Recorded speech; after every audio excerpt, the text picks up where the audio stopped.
Welcome, little friends, to the story of the brave tin soldier. Are you ready, kids? Today we'll meet a tiny tin soldier. He only has one leg, but a heart full of courage. He's not afraid of anything. Not a big fish, not a sneaky rat, not even a blazing fire. And there's a beautiful ballerina, light as a butterfly, who catches the soldier's eye and fills his heart with wonder. So come on, kids. Let's fire up our imaginations and dive into the magical adventure of the brave tin soldier. Once upon a time, there were 25 tin soldiers, all brothers, for they had been cast from the same old tin spoon. Each carried a rifle on his shoulder, wore a smart blue uniform trimmed with red, and stood rigidly upright, eyes fixed straight ahead. The very first words the tin soldiers ever heard were when the box they were packed in was opened. A little boy, seeing them, clapped his hands and shouted with delight, "These soldiers are magnificent!" It was his birthday, and the tin soldiers were his gift. Without wasting any time, the boy arranged the soldiers on his table. All 25 looked exactly alike, except for one who had only one leg.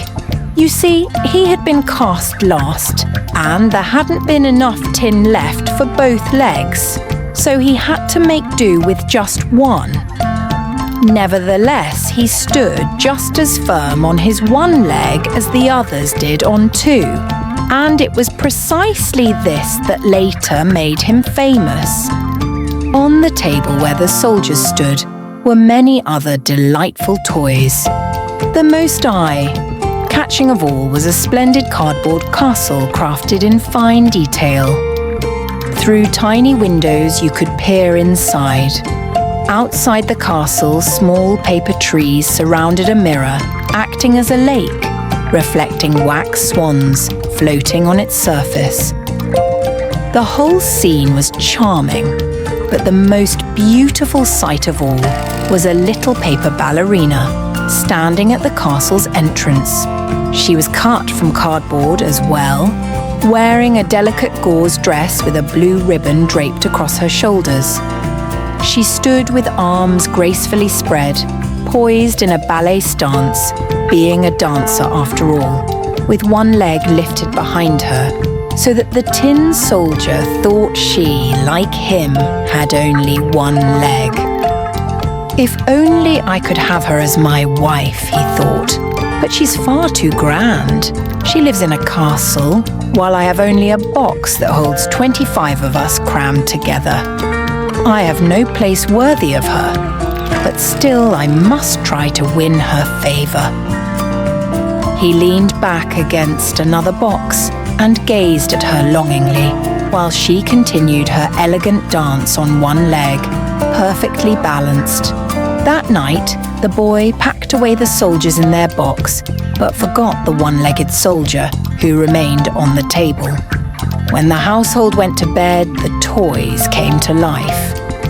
They visited, played ball, wrestled, and made all kinds of joyful racket. From inside the box, the tin soldiers heard the commotion and tried to join, but they couldn't lift the lid. Meanwhile, on the table, everything was lively, except for two figures who remained still. The little ballerina and the forgotten one-legged soldier.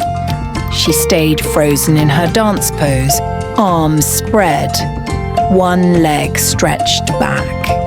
He stood firm on his single leg, staring at her with intense admiration. Suddenly, the clock struck 12. Pop! A jack-in-the-box sprang open, revealing a tiny black goblin. "Hey there, tin soldier! Can't you move aside?" the goblin barked. The soldier stood silently, ignoring him. "All right then. You'll see what happens to you tomorrow," threatened the goblin. Morning came. The boy got up and placed the soldiers along the windowsill.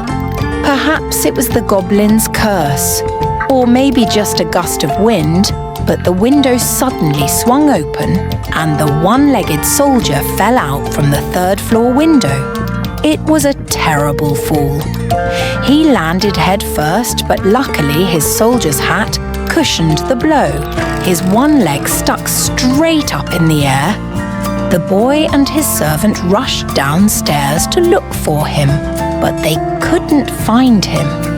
He was wedged between two paving stones. If only he had called out.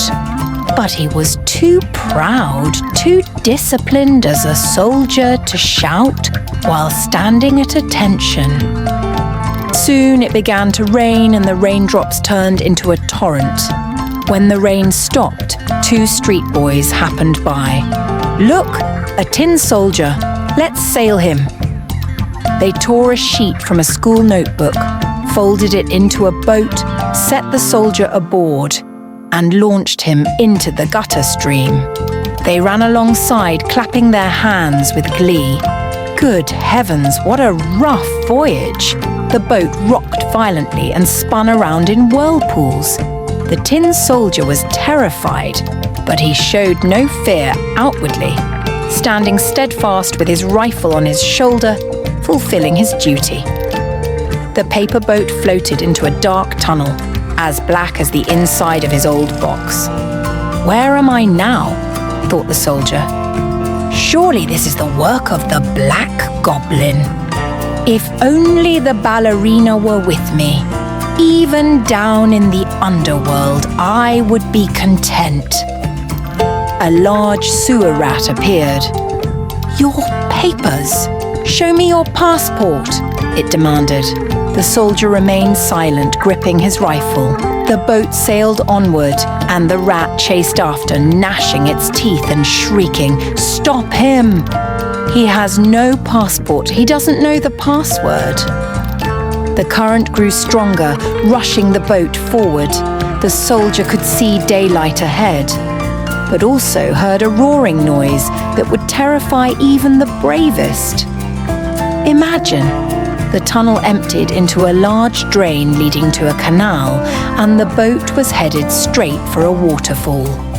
The soldier couldn't stop the boat. Down it plunged, spinning around, the boat filling with water and beginning to sink. The soldier stood firm, rifle on shoulder, awaiting his fate. The water rose to his knees, then to his neck, and finally over his head. In his final moment, he thought of the beautiful ballerina he would never see again. A military march seemed to echo in his ears. Marching onward, bold and proud, battle cries resound aloud. The boat sank completely, and the brave tin soldier was swept away into the depths, until a large fish came along and swallowed him whole. Inside the fish, it was pitch, dark and so cramped that he could barely move.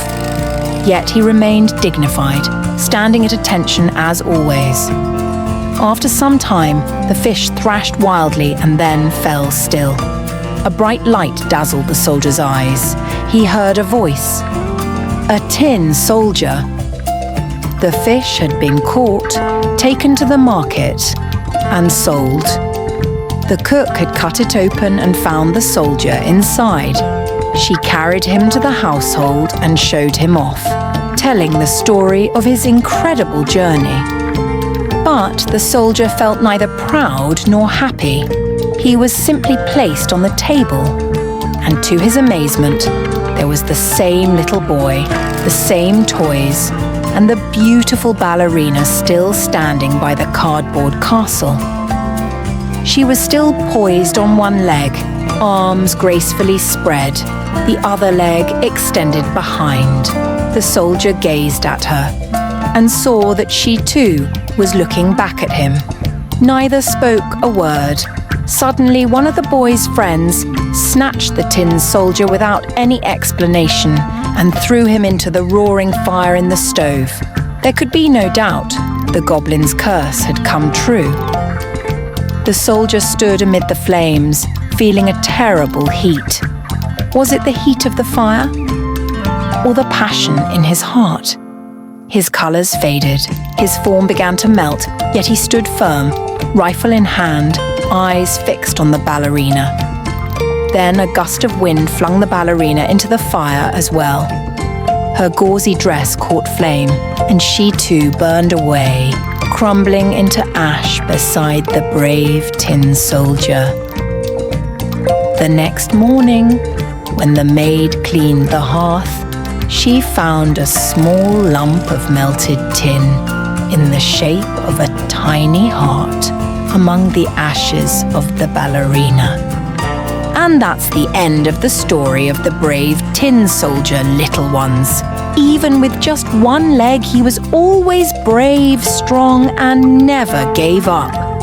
His true and kind heart for the beautiful ballerina touched everyone. Though he melted in the flames at the end, he stood tall with courage until the very last moment. And in the ashes, a tiny heart made of tin still sparkled like a little magic treasure.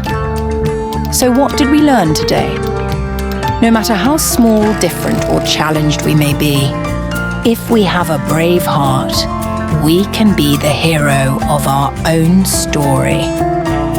Thank you for watching, and see you next time for more magical adventures. If you enjoyed this story, please click the button below to subscribe and give me more motivation to make more videos. Thank you, everyone.